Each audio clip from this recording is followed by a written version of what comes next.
एकजना अत्यन्त सफल कलाकार, नाम जति पनि कमाइरहेकी र दाम पनि जति पनि कमाइरहेकी, जिन्दगी ट्र्याकमै चल्दै थियो। एक दिन उनी बलात्कारको शिकार बन्छे। याद राख्नुहोस् यो शब्द, बलात्कार। बलपूर्वक गरिने कार्यलाई, अरूको इच्छा विपरीत बलपूर्वक गरिने कार्यलाई बलात्कार भनिन्छ। बलात्कारको शिकार भएपछि त्यो दिनदेखि त्यो महिला बिस्तार बिस्तार डिप्रेसनको शिकार भए। एन्जाइटी डिसअर्डरका लक्षणहरू देखा परे। याद राख्नुहोस् यो दुई शब्द, डिप्रेसन र एन्जाइटी डिसअर्डर, जो हाम्रो युगको सबभन्दा प्रचलित शब्द मध्ये बन्न गएका छन्। किन त भन्नाले अधिकांश मान्छेलाई कुनै न कुनै कालखण्डमा डिप्रेसन र कुनै न कुनै कालखण्डमा एन्जाइटी डिसअर्डर हुने गर्दछ। डिप्रेसन हुँदा केही गर्न मन नलाग्ने, खाली भित्रैबाट अप्ठ्यारो महसुस भइरहने, केही चिजमा स्वाद नआउने र केही चिजमा स्वाद नआएपछि पदमा, प्रतिष्ठामा, धनमा मान्छेलाई सबभन्दा बढी स्वाद लाग्ने भनेको सेक्समा हुन्छ, त्यहाँ पनि स्वाद आउँदैन। प्रेममा हुन्छ, त्यहाँ पनि स्वाद आउँदैन। ती कतै पनि स्वाद नआएपछि भित्रैबाट आवाज उठ्छ, त किन बाँचिस्, त किन बाँचिस्, जबकि स्वाद कहीँ छैन भने अब तेरो बाँच्ने मिति सक्यो, मर्द। डिप्रेसनको एउटा लक्षण जहिले पनि आत्मघाती विचार आइरहनु। अनि एन्जाइटी डिसअर्डर यो भन्दा पनि अझै चोटिलो हुन्छ। खाली डर लागिरहने, केही नहुँदाखेरि पनि डर मात्रै लाग्ने, र त्यो डरको अनुभूति भनेको साह्रै नमिठो अनुभूति हो। प्रकृतिले या परमात्माले डर किन जोडिदिएको हामीलाई भने, या यो इभोल्युसनको क्रममा डरको विकास किन भयो भने, डर भनेको कुनै खतरा हुन्छ अगाडि, त्यो खतराबाट बच्नको लागि कि भिड्नु पर्यो कि भाग्नु पर्यो, त्यसको लागि डर लाग्नु पर्यो। डर लागेन भने ऊ अरूको शिकार भइदिन्छ। किनकि बाघ आइरहेको छ, डराएन भने बाघले खाइदिन्छ। आगो लागिरहेको छ, भागेन, डर भएन भने भाग्दैन, भागेन भने आगोको शिकार हुन्छ।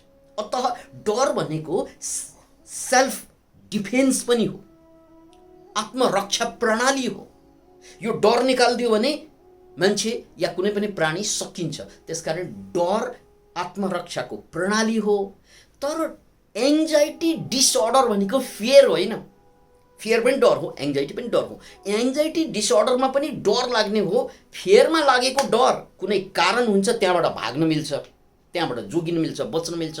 तर एन्जाइटी डिसअर्डर भयो भने डर त्यो चिजमा लाग्छ जुन चिजको अस्तित्वै छैन। अब भाग्ने कहाँ, बच्ने केबाट, बच्ने चिजै छैन त्यहाँ, तर डर सुरु भइसक्यो। किन इमेजिन इट, किनकि डर लाग्दाखेरि पुरा शरीर कक्रक्क परिदिन्छ। डर लाग्दाखेरि मुटु डुकडुक गर्छ, श्वास फास्ट चल्छ, इम्युन सिस्टम डाउन भइदिन्छ, कि पुरा सिस्टम अगाडिको खतरासँग लड्नको लागि तयार भइरहेको हुन्छ। खतरै अगाडि छ भने त यो सिस्टम बडो गजबको कुरा, लड्नको लागि, भिड्नको लागि या भाग्नको लागि। तर यहाँ खतरा छैन, तर सारा लक्षण खतरा अगाडि भएको लक्षण आइसक्यो। त्यो बेला यति अप्ठ्यारो हुन्छ, भित्रैबाट पुरा सिस्टम सल्किसकेको छ। भनौँ हाम्रो किचनको आगो सल्किसकेको छ, तर त्यसमाथि केही बसालिएकै छैन। त्यो बेला के हुन्छ, आगो सल्किसकेको छ तर बसालिएन भने बिस्तार बिस्तारै त्यो आगो लामो समय बल्यो भने त्यसले चाहिँ त्यहाँ चारैतिरको सामानहरूलाई जलाइदिन्छ। त्यो भनेको बर्बादी हो। अतः यो एन्जाइटी डिसअर्डरमा भइरहने त्यही हो। पुरा शरीर भिड्नको लागि, भाग्नको लागि तयार छ। त्यो बेला त अरू चिजमा ध्यान जाँदैन। अब यहाँ भाग्ने ठाउँ छैन फेरि। यो फियर होइन, यो एन्जाइटी हो। र यस्तो नमिठो अनुभव यस्तो नमिठो अनुभव जसले जिन्दगीलाई अभिशाप बनाइदिन्छ, श्राप जस्तो, कसैको श्राप जस्तो बनाइदिन्छ। बस बलात्कारको शिकार भएपछि यो महिलालाई पनि यही अनुभूति भयो। त्यसपछि हुन्छ के, गरिरहेको केही काम गर्न सक्दैन। डिप्रेसनले के भन्छ, स्वादै छैन किन गर्ने, डरले त्यहाँ जान दिँदैन। एक किसिमबाट डर भनेको अरू चिजको लागि त प्यारालाइज नै बनाइदिन्छ, क्रिएटिभिटीको लागि प्यारालाइज नै बनाइदिन्छ। त्यसबाट गुज्रेकी, अब यसबाट गुज्रिसकेपछि जाने ठाउँ कहाँ, सामान्यतया सिधै जाने ठाउँ भनेको साइकियाट्रिस्ट कहाँ, मेडिकल डक्टर कहाँ। साइकियाट्रिस्टले तपाईँलाई दिने के हो, औषधि हो। त्यो औषधि लिँदा अब यो फेमस महिला देशकै सबभन्दा ठुला ठुला डक्टर कहाँ पुगी, साइकियाट्रिस्ट कहाँ पुगी र दिने त औषधि नै हो। त्यो औषधि खाँदा डरलाई कन्ट्रोलमा त राख्छ, डिप्रेसनलाई पनि कन्ट्रोलमा त राख्छ, तर सारा उत्साह र जोस नागर त्यो पलाउँदैन। किन इमेजिन, अप्ठ्यारोको अवस्था, गाह्रोको अवस्थालाई ठ्याक्कै कम गरिदिन्छ, तर यसको साथसाथै उत्साहलाई पनि कम गरिदिन्छ। अब उत्साह नभएपछि जिउँदो लास जस्तै हुन्छ जिन्दगी। याद राख्नुहोस् यो शब्द, जिउँदो लास जस्तै। जिउँदो छ, खाइरहेको छ, बाँचिरहेको छ, तर गर्न केही मन लागिरहेको हुँदैन, उत्साह भइरहेको हुँदैन। यिनी कलाकार, हालत यिनको पनि यस्तै। त्यसकारण यिनले के बुझिन् त भन्नाले, औषधिले मलाई मेरो लक्षणलाई त कम गर्यो, समस्या रोगको लक्षणलाई, तर मलाई म जस्तो बनाइदिएन। त्यसकारण उनका आसेपासेहरू उनले सुझाव दिए अल्टरनेटिभ मेडिसिन्समा जानु। उनी आयुर्वेदमा पुगिन्, एक्युपङ्क्चरमा पुगिन्, प्रार्थना गरिन् र माइन्डफुल मेडिटेसन गर्नु भन्ने सुझाव दियो, त्यो पनि गरे।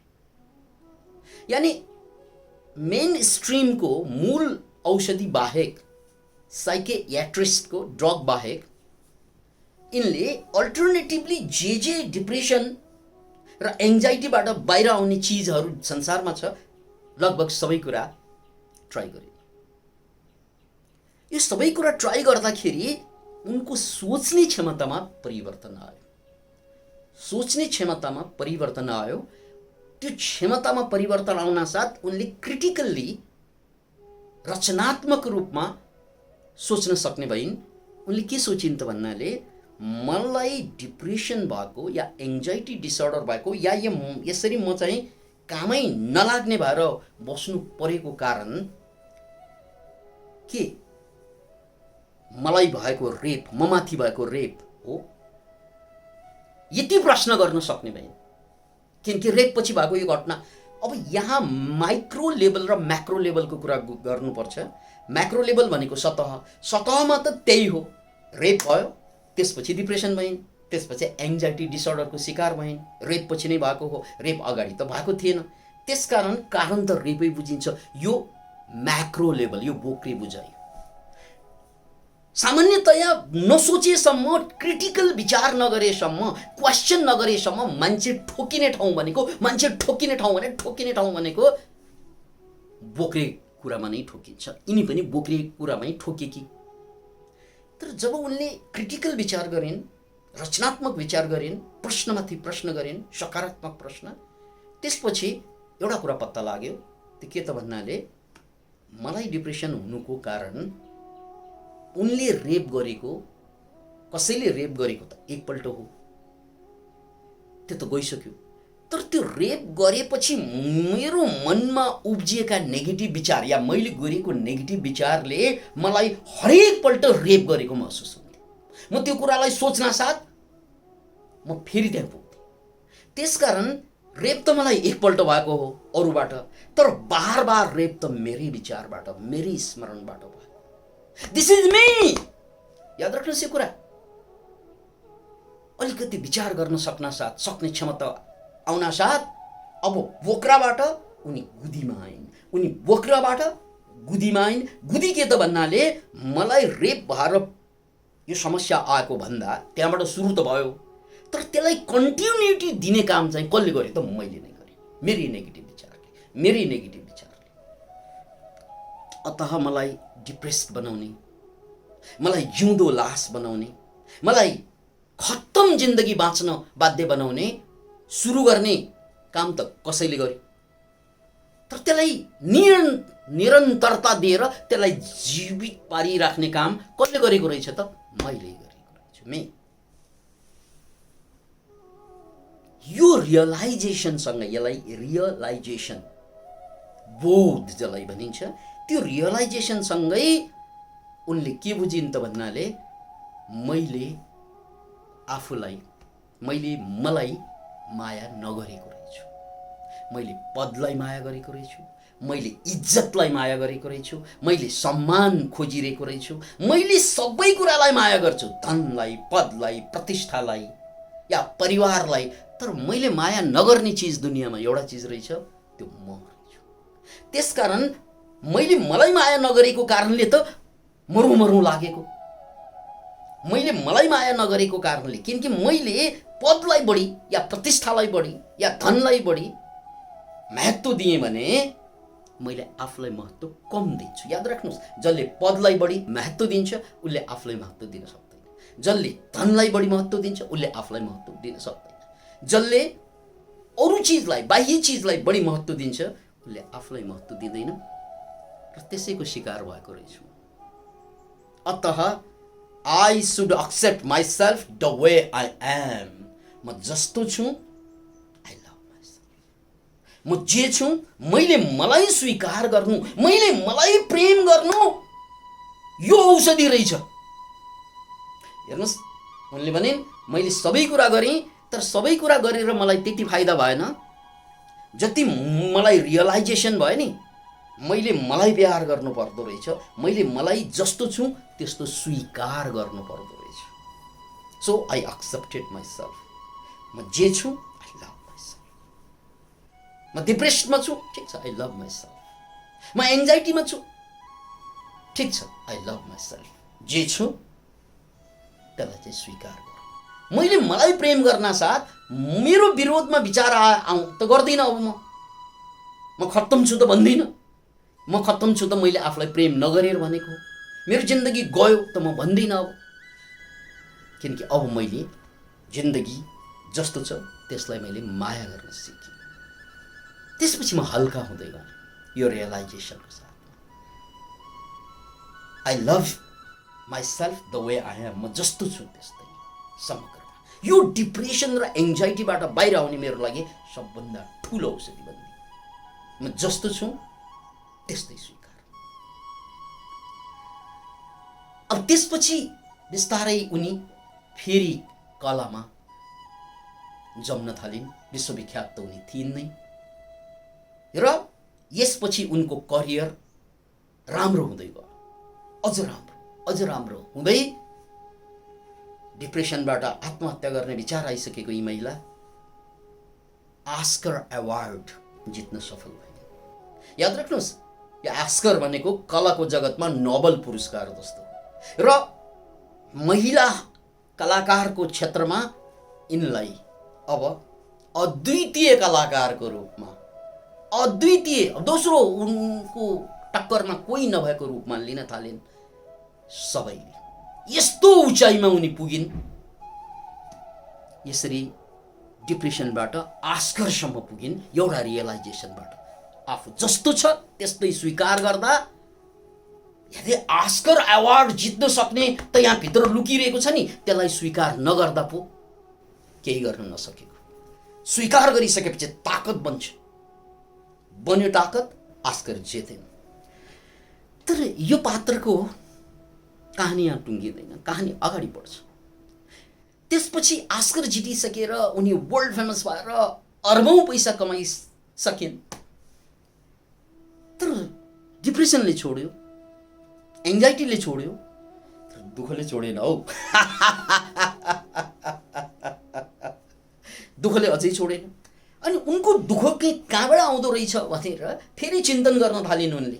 कहाँबाट यो आउँछ मलाई दुःख भन्नाले मेरो अझै पनि म दुःखी छु, म एङ्जाइटीको शिकार छैन, अब डिप्रेसन पनि छैन, तर दुःखी चाहिँ छु है। धन छ, अपार धन, दुनियाँले मलाई चिन्छ, बाहिर आउनु हुँदैन, मेला लाग्छ मलाई हेर्नको लागि। तर यति हुँदाहुँदै पनि म आफूमा किन दुःखी त भन्नाले अझै म मन नपरेको कुरालाई छोड्न नसक्ने अवस्थामा रहेछु। जस्तै मन नपरेको प्रोग्राम आउँछ, मलाई त्यहाँ जानु मन पर्दैन विभिन्न कारणले, तर म अरूको दबाबमा गइरहेको हुन्छु। त्यहाँ अरूले धेरै दबाब दिन्छ, ल त ल भनेर गइदिन्छु। जाँदा थप मेरो चर्चा पनि हुन्छ, थप पैसा पनि पाउँछु, तर म साह्रै खिन्न हुन्छु, दुःखी हुन्छु, पीडित हुन्छु। त्यस्तै कतिपय भेट्नै नहुने मान्छेलाई मैले भेट्नु परिरहेको हुन्छ, मन पर्दैन, तर दबाबको कारणले, पैसाको कारणले भेटिरहेको हुन्छु। त्यो भेट्दाखेरि मलाई फाइदै हुन्छ, बाहिरबाट म धनी नै हुन्छु, थप धनी हुन्छु, थप फेमस हुन्छु त्यो मान्छेलाई भेट्दा, किनकि नयाँ प्रोग्राम बन्छ। तर म भित्रबाट फेरि गिरिसकेको हुन्छु। मैले बुझेँ मेरो दुःखको, अबको दुःखको कारण मन नपरेका कुरालाई नो भन्न नसक्ने मसँग अझै ताकत एउटा छैन, नाइ भन्न सक्दिनँ म। हरेक कुरालाई दबाब पर्यो कि या पैसाको लोभ पर्यो या कसैको दबाब पर्यो कि म गरिहाल्दो रहेछु। त्यसपछिबाट उनले भित्रबाट जमर्को गरे, अब म नो भन्छु। नो भनिन, ए जतिसुकै पैसा आओस् यो कार्यक्रममा म जान्न, मेरो मुड छैन, सकेको कुरा, आनन्द, रिल्याक्स, कसैको दबाबमा केही पनि नगर्ने, जे मन पर्दैन त्यसलाई नो भन्न सकेपछि बल्ल उनले रिलिफ फिलिङ गरे। याद राख्नुहोस्, अधिकांश हाम्रो व्यथा यही हो हामी मान्छेहरूको। हामी मन नपरेको कुरा पनि अरूको दबाबमा या लोभमा या डरमा गरिरहेका हुन्छौँ।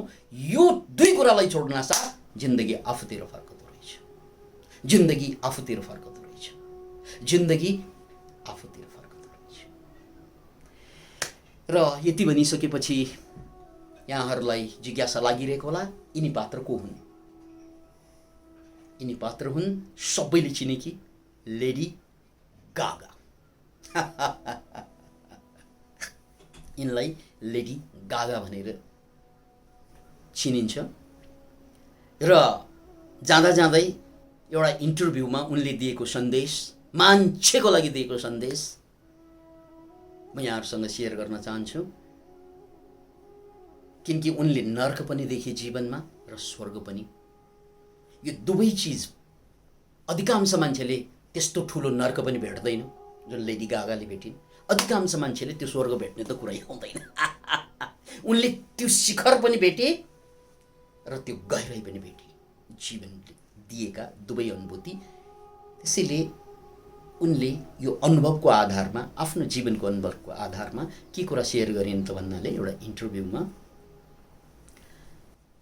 पहिलो कुरा आफूलाई प्यार गर। This is the most important thing in life. तपाईँ धनलाई प्यार गर्दा आफूलाई बिर्सनुहुन्छ, तपाईँ पदलाई प्यार गर्दा आफूलाई बिर्सनुहुन्छ, तपाईँ सम्मान र इज्जत भनेर त्यसलाई, त्यो सम्मान र इज्जत बचाउन खोज्दा आफूलाई छिया पार्नुहुन्छ, घायल पार्नुहुन्छ। त्यो नगर्नु। आफूलाई प्यार गर्न, लभ योरसेल्फ। जब तपाईँ आफूलाई प्यार गर्नुहुन्छ अनि तपाईँ चाहिँ कोल्ड ड्रिङ्क्स खाएर आफूलाई बर्बाद पार्नुहुन्न, रक्सी खन्याएर आफूलाई बर्बाद पार्नुहुन्न, चुरोट सदमा सल्काएर आफूलाई बर्बाद पार्नुहुन्न, जङ्क फुड खाएर आफूलाई बर्बाद पार्नुहुन्न। किन यो गरेको त भन्नाले आफूलाई प्यार नगरेको कारणले। When you love yourself you don't make much mistakes. तपाईँले धेरै मिस्टेक्सहरू गर्नुहुन्न। सो प्रेम आफूलाई गऱ्यो भने, अनि तपाईँलाई व्यायाम गर भन्नै पर्दैन, बिहान उठेर चाहिँ योगा गर, ध्यान गर भन्नै पर्दैन। जब तपाईँले धनलाई लभ गऱ्यो भने टाइमै छैन भन्छ। टाइम कसलाई दिइरहेको त भन्नाले धनको लागि, आफूलाई होइन। तपाईँ धनलाई प्यार गर्नुहुन्छ, आफूलाई हेला गर्नुहुन्छ र कुनै दिन यसको परिणाम भोग्नुहुन्छ, जसरी लेडी गागाले पनि भोगेकी थिइन्। ओके, अनि अर्को कुरा, यो मेन्टल्ली आफूलाई पिसफुल बनाइराख्नको लागि तपाईँलाई सिकाउनु परेन। जब तपाईँ आफूलाई प्यार गर्नुहुन्छ, तपाईँलाई ध्यान गर भन्नु पर्दैन, किनकि यो केही नगरिकन पनि आनन्दित हुने अद्भुत कला